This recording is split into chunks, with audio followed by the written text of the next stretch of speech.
Saikrishna lockup death కేసులో మాజీ CI Nagaraju custody ముగిసింది. 7 రోజుల కస్టడీలో సిట్ అధికారులు అడిగిన ప్రశ్నలకు నాగరాజు ఎలాంటి సమాధానాలు ఇవ్వలేదు.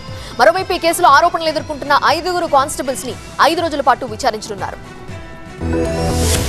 సాయికృష్ణ లాకప్ డెత్ కేసులో మాజీ సీఐ నాగరాజు నుంచి సిట్ అధికారులు ఎలాంటి వివరాలని రావటలేకపోయారు. వారం రోజుల కస్టడీలో ఒక్క ప్రశ్న కూడా ఆయన సరైన సమాధానం ఇవ్వలేదు.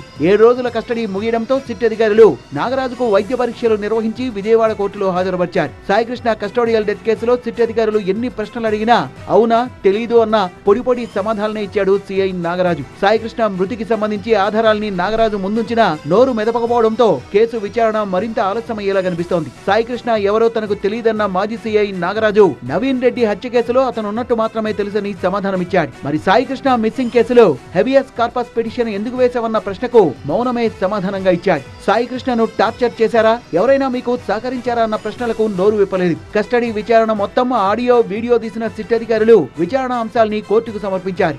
కానిస్టేబుళ్లను జడ్జి ఎదుట ప్రవేశపెట్టిన సమయంలో తనను తీవ్ర ఇబ్బందులకు గురి చేశారని నాని అనే కానిస్టేబుల్ కన్నీళ్లు పెట్టుకున్నాడు. కేసులో అనుమానితులుగా ఉన్న కానిస్టేబుళ్లు అశోక్, నాని, బాబురావు, సాంబయ్యల్ని 5 రోజుల కస్టడీకి అనుమతించింది కోర్టు.